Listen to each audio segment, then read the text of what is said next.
बाबा जुमदेव जी, गोंड राजा भक्त बुलंद शाह और बाबा साहब आम्बेडकर को भी नमन करता हूं। यहां बाबा जुमदेव जी ने परमात्मा एक सेवा मंडल, इसके माध्यम से जो नशा मुक्ति का अभियान चलाया है, उसकी जितनी प्रशंसा की जाए वो कम है। मैं इस अभियान से जुड़े सभी लोगों की सराहना करता हूं। साथियों, शाम हो रही है, लेकिन आपका उत्साह देखकर लगता है कि अभी दिन शुरू ही हुआ है।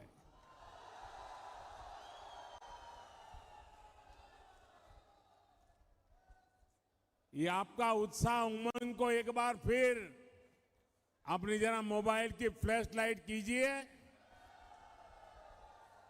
सबके सब। मैं फिर पूछता हूं, आपको लाइट क्यों की?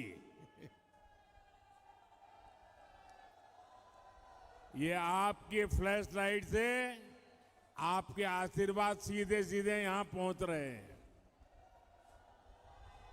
ये आपकी फ्लैश लाइट 19 तारीख को ज्यादा से ज्यादा मतदान करने का संकल्प है। ये जोश है जो संदेश दे रहा है, फिर एक बार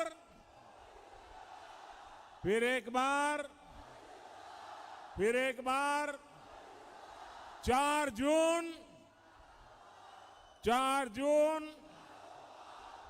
जून भाइयों और बहनों, 19 अप्रैल को आपको सिर्फ एक सांसद नहीं चुनना है, आपको अगले 1000 साल के भारत की नींव मजबूत करने के लिए मतदान करना है। आपको विकसित भारत के संकल्प के लिए मतदान करना है। साथियों, आजकल ये टीवी वाले, मीडिया वाले चुनाव को लेकर लगातार सर्वे दिखा रहे हैं।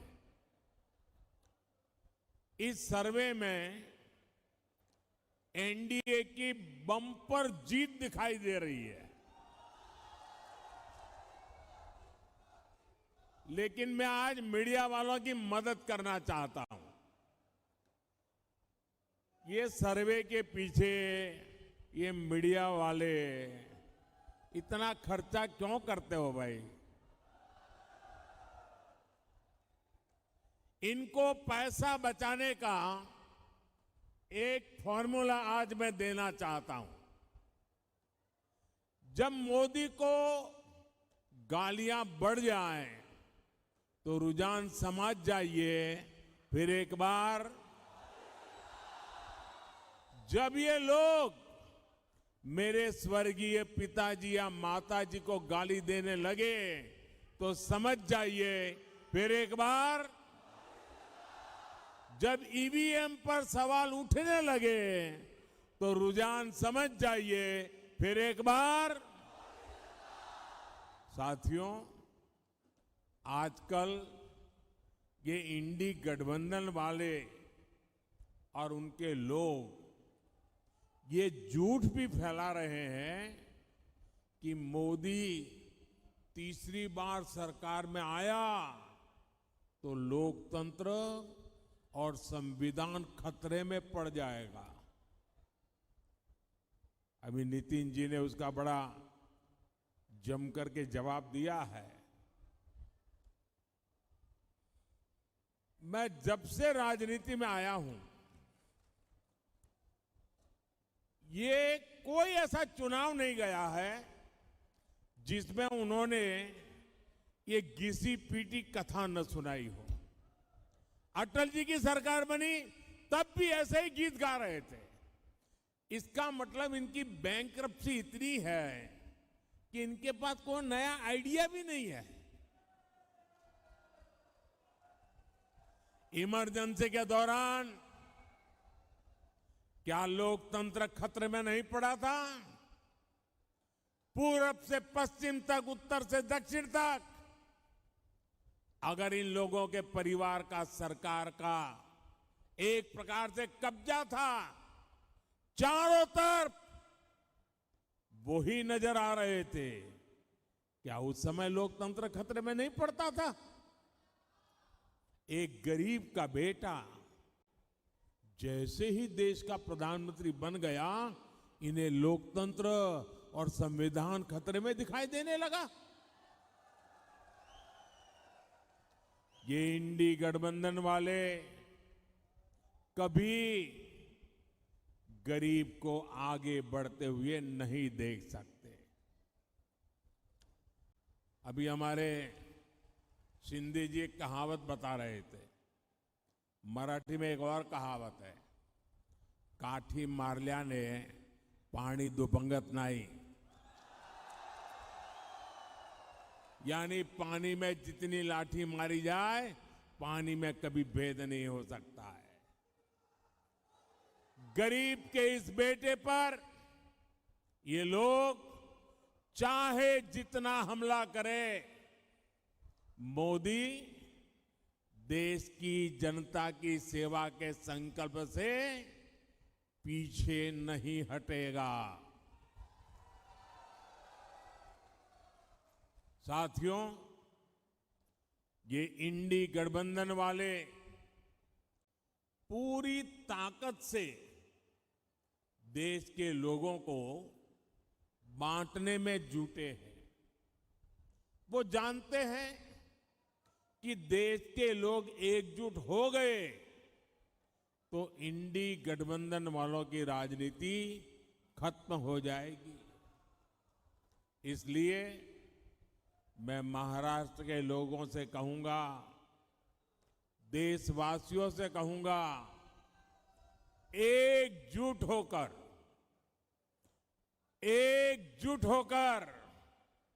देश के नाम पर वोट दीजिए।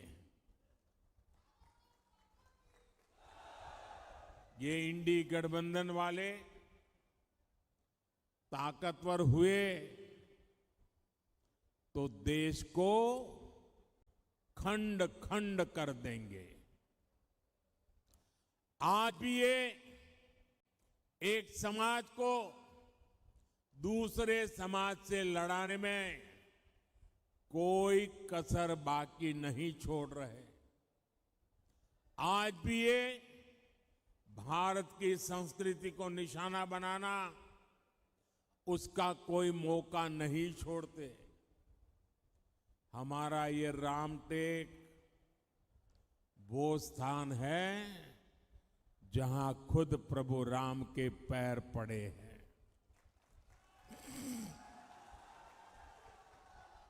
इस बार रामनवमी पर अयोध्या में हमारे लाल रामलला टेंट में नहीं, भव्य मंदिर में दर्शन देंगे।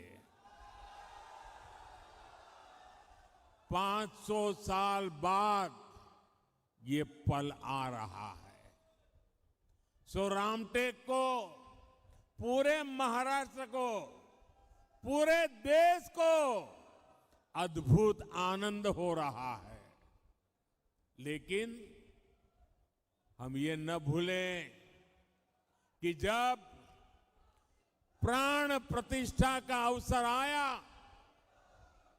तो इन इंडी गठबंधन वालों ने इसका भी बहिष्कार किया, निमंत्रण को ठुकरा दिया।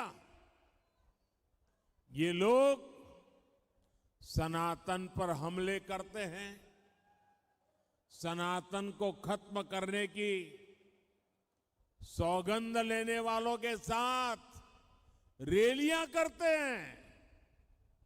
साथियों, आजकल नवरात्रि का पर्व है, शक्ति की उपासना का पर्व है। ये लोग हिंदू धर्म की शक्ति को भी समाप्त करना चाहते हैं। आप मुझे बताइए, क्या ऐसे इंडी गठबंधन वालों को महाराष्ट्र में एक भी सीट जीतने देंगे? एक भी सीट जीतने देंगे? उनको इनके पापों की सजा मिलनी चाहिए कि नहीं मिलनी चाहिए? ये चुनाव में वोट देकर के उनको सजा देंगे कि नहीं देंगे? साथियों, भारतीय जनता पार्टी, शिवसेना, एनसीपी, ये सब मिलकर के आज आपके पास आए हैं। आपका एक एक वोट इनको जिताने के लिए तो है, लेकिन उनको सजा देने के लिए भी है। साथियों, आजादी के बाद से ही कांग्रेस ने साजिश के तहत एससी, एसटी, ओबीसी समाज को हर प्रकार से पीछे रखा।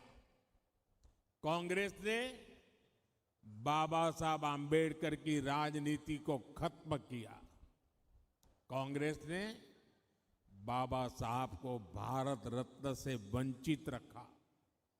जब बीजेपी के समर्थन से केंद्र में सरकार बनी तो बाबा साहब को भारत रत्न दिया गया।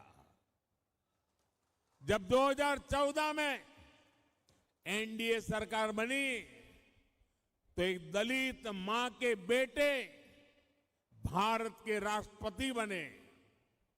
जब 2019 में फिर एनडीए सरकार बनी तो एक आदिवासी मां की बेटी पहली बार देश की पहली नागरिक राष्ट्रपति बनी। एनडीए सरकार में हमने रिकॉर्ड संख्या में ओबीसी समाज से मंत्री बनाए। साथियों, ये एनडीए सरकार है जिसने ओबीसी कमीशन को संवैधानिक दर्जा दिया। ये एनडीए सरकार है जिसने मेडिकल की पढ़ाई में ओबीसी के लिए आरक्षण तय किया। एनडीए सरकार थी जिसने अलग आदिवासी मंत्रालय बनाया। 10 वर्षों में आदिवासी कल्याण का बजट 5 गुना बढ़ा है। एनडीए सरकार की नीतियों के कारण ही स्कूल कॉलेज में एससी, एसटी, ओबीसी युवाओं का नामांकन बहुत अधिक बढ़ा है। भाइयों और बहनों, सबका साथ, सबका विकास का हमारा ये मंत्र संविधान की सच्ची भावना है। लेकिन परिवारवादी पार्टियों ने हमेशा संविधान की इस भावना का अपमान किया। सामाजिक न्याय का झूठ बोलकर ये लोग सिर्फ अपने ही परिवार को आगे बढ़ाते रहे। इन लोगों के राज में दशकों तक एससी, एसटी, ओबीसी परिवार मूल सुविधाओं से वंचित थे। गरीब को सुविधाओं देने का काम, उसकी चिंता कम करने का काम एक गरीब मां के बेटे मोदी ने किया है। आज जब मोदी 100% लाभार्थियों को 100% योजनाओं के लाभ की गारंटी देता है तो यही सच्चा सामाजिक न्याय है, यही सच्चा सेक्युलरिज्म होता है, क्योंकि उसमें भेदभाव की कोई संभावना ही नहीं बचती। उसमें जो हकदार है वो छूट नहीं जाता। 100% लोगों को उसका हक का जो लाभ है उसे पहुंचता है और उसके कारण भ्रष्टाचार की दुकान भी बंद हो जाती है। गरीब को पक्के घर देने की गारंटी हो, मुफ्त राशन देने की बात हो, मुफ्त इलाज की बात हो, टॉयलेट, बिजली, पानी, गैस कनेक्शन की गारंटी हो, मोदी की इन गारंटियों के बहुत बड़े लाभार्थी एससी, एसटी, ओबीसी परिवार ही है। जिन आदिवासी बाहुल्य जिलों को पहले पिछड़ा मानकर छोड़ दिया गया था, 10 वर्षों में वहां विकास की नई आशा जगी है। इसका परिणाम यह है कि 25 करोड़ देशवासी गरीबी से बाहर निकले हैं। इसमें आकांक्षी जिलों ने, एस्पिरेशनल डिस्ट्रिक्ट ने बेहतरीन प्रदर्शन किया है। इसलिए मैं कहता हूं कि जब नीयत सही तो नतीजे भी सही।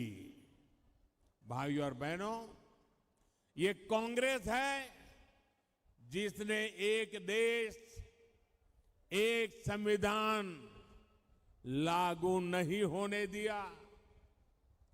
ये आज इस संविधान के नाम पर झूठ फैलाने वाले लोग, मैं उनको सवाल पूछता हूं, अगर आपके लिए संविधान इतनी अहमियत थी तो आपने बाबा साहब आंबेडकर के संविधान को पूरे हिंदुस्तान में लागू करने की हिम्मत क्यों नहीं दिखाई?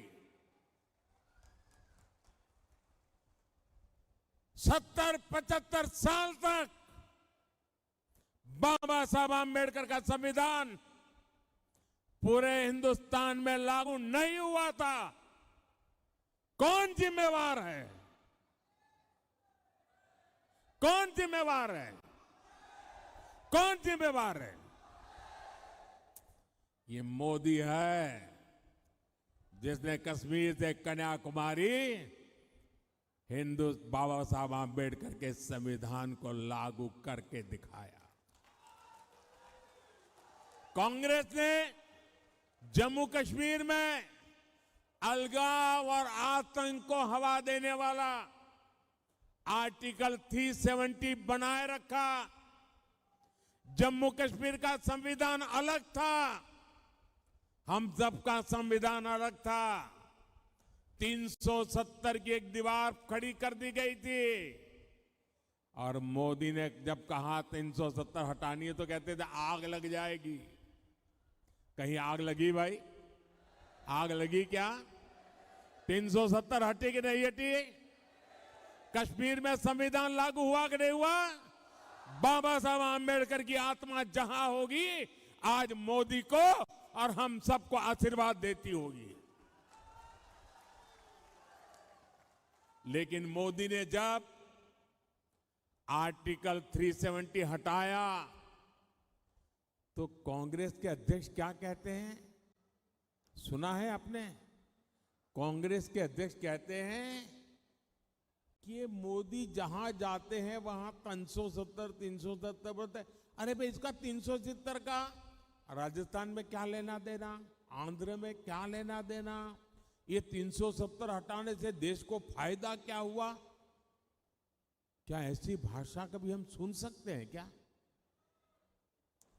ये भी कांग्रेस की दलित, आदिवासी, महिला विरोधी और वोट बैंक की राजनीति का जीता जागता प्रमाण है। मैं आपको समझाता हूं। आर्टिकल 370 हटने से जम्मू कश्मीर में इन सभी वर्गों को पहली बार संवैधानिक अधिकार मिला है। वहां मेरे एससी एसटी भाई बहनों को आरक्षण नहीं था। वहां पर हमारे वाल्मीकि समाज, दलित समाज के लोगों को नागरिक के नाते जो हक मिलने चाहिए ना, वो भी प्राप्त नहीं थे। आजादी के इतने सालों बाद भी ये कांग्रेस और इंडी गठबंधन को जब मैं कहता हूं तो चुभने लगता है। आपने हिंदुस्तान के मुकुट को, वहां के लोगों को, वहां की महिलाओं को उनके अधिकारों से वंचित रखा था। बाबा साहब आंबेडकर ने एससी, एसटी, ओबीसी, महिला, उनको जो अधिकार दिए वो जम्मू कश्मीर के लोगों को नहीं थे। और आप संविधान के नाम पर देश को मूर्ख बनाने की कोशिश कर रहे हो। भाइयों बहनों, कांग्रेस नागरिकता देने वाले कानून सीएए का भी विरोध कर रही है, क्योंकि इसके भी सबसे बड़े लाभार्थी दलित है, बौद्ध अनुयायी है। अगाड़ी वाले कितना भी विरोध कर लें, सीएए के तहत हर हकदार को नागरिकता मिलकर रहेगी, और ये मोदी की गारंटी है। भाइयों और बहनों, ये जो अगाड़ी है, ये जो इंडी गठबंधन है, ये विरासत और विकास दोनों के घोर विरोधी है। गोसी खुर्द बांध परियोजना को कांग्रेस ने दशकों तक लटकाया। इससे किसानों को कितनी मुश्किलें हुई। जब आपने एनडीए की महायुति की सरकार बनाई, तब इस पर तेजी से काम शुरू हुआ। इससे गोंदिया, भंडारा, चंद्रपुर और नागपुर जिलों के लाखों किसानों को लाभ हुआ। यहां पीने के पानी और सिंचाई के पानी के लिए एकनाथ जी, देवेंद्र जी और अजीत जी की टीम शानदार काम कर रही है, रात दिन काम कर रही है।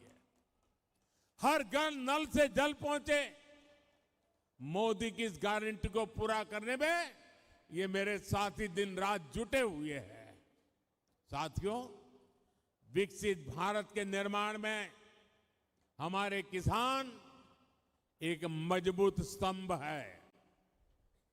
महाराष्ट्र में पीएम स्वनिधि के तहत हजारों करोड़ रुपए किसानों के खाते में पहुंचे हैं। आने वाले 5 सालों में हम दलहन और तिलहन में आत्मनिर्भर होना चाहते हैं। 2014 से पहले कांग्रेस की सरकार ने करीब 600 करोड़ रुपए की दाल एमएसपी पर खरीदी थी, और उस समय कृषि मंत्री कौन थे वो आपको मालूम है, याद है ना? आजकल वो भी मुझे गाली देने की कतार में खड़े हो गए। सिर्फ 600 करोड़ की दाल हमने 10 सालों में करीब 1.25 लाख करोड़ रुपए दलहन और तिलहन किसानों को एमएस के रूप में दिए हैं। फर्क साफ दिखता है। भाइयों और बहनों, नागपुर और विदर्भ का पूरा क्षेत्र आज आधुनिक सुविधाओं से सुसज्जित हो रहा है। आज नागपुर में IIM, triple IT, AIIMS, national law university है। आज नागपुर में मेट्रो की रफ्तार है। गोंदिया में बिरसी एयरपोर्ट का विस्तार हो रहा है। अमरावती में टेक्सटाइल पार्क बन रहा है। रामायण सर्किट और बुद्ध सर्किट पर भी काम हो रहा है, जो टूरिज्म को बहुत बढ़ावा देने वाला है। बाला साहब ठाकरे महाराष्ट्र समृद्धि महामार्ग से इस पूरे क्षेत्र का कायाकल्प होने जा रहा है। ऐसा विकास एक ईमानदार, मजबूत और स्थिर एनडीए सरकार ही कर सकती है। साथियों, 10 सालों में विकास के बहुत सारे काम हुए हैं, लेकिन ये तो ट्रेलर है।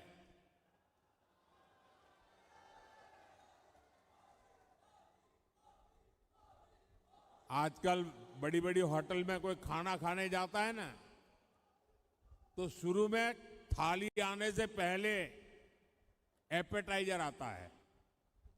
बड़ी चटाकेदार वानगियां आती हैं। कभी कभी लगता है यार इसी से तो पेट भर गया, लेकिन आपको मालूम है वो एपेटाइजर होता है, थाली आनी बाकी है।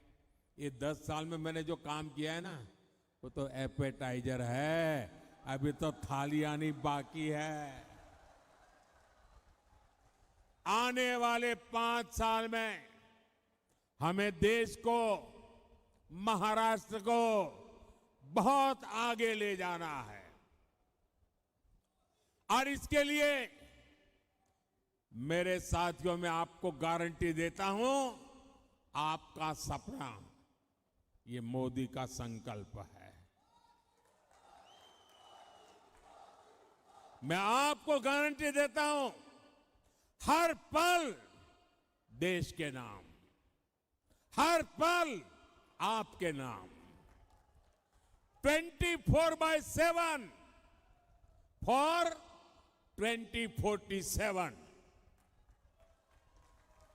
और इसके लिए 19 अप्रैल को रामटेक से राजू पारवे जी, भंडारा गोंदिया से सुनील जी और नागपुर से भाई नितिन गडकरी जी को भारी मतों से विजयी बनाना है। एनडीए के हर कैंडिडेट को मिला वोट मोदी को मजबूत करेगा। और लेकिन इसके लिए मेरी एक अपेक्षा है, पूरी करोगे? जरा सबके सब बताइए, पूरी करोगे? गर्मी कितनी ही क्यों न हो, कितनी ही गर्मी क्यों न हो, सुबह सुबह ज्यादा से ज्यादा मतदान करना है। करोगे? लोगों से मतदान करवाओगे? मतदान के पुराने सारे रिकॉर्ड तोड़ोगे? मेरा एक और काम है, करोगे? हमें हर पोलिंग बूथ जीतना है। जीतोगे? हर पोलिंग बूथ जीतना है इस बार। हर पोलिंग बूथ का रिकॉर्ड तोड़ना है। तोड़ोगे? अच्छा, मेरा एक और काम है, करोगे? ये मेरा पर्सनल काम है, करोगे? पक्का करोगे? देखिए, आप चुनाव प्रचार में घर घर जा रहे हैं, तो लोगों को जरूर घर में जाकर के बताना कि मोदी जी रामटेक आए थे और मोदी जी ने आप सबको राम राम कहा है। मेरे राम राम पहुंचा दोगे? हर घर में पहुंचा दोगे? जब माताओं बहनों को, बुजुर्गों को मेरा राम राम कहोगे ना, तो वो मुझे आशीर्वाद देंगे। वो आशीर्वाद मुझे ऊर्जा देता है आपके लिए जीने के लिए, आपके लिए जूझने के लिए, आपके लिए दौड़ने के लिए, आपके लिए दिन रात खपाने के लिए मुझे वहां से ताकत मिलती है। और इसलिए ये मेरा व्यक्तिगत काम है। आप घर घर जाकर के हर एक को मेरा राम राम पहुंचाओगे? पक्का पहुंचाओगे? मेरे साथ बोलिए, भारत माता की, भारत माता की, भारत माता की। वंदे वंदे वंदे वंदे वंदे वंदे वंदे। बहुत बहुत धन्यवाद।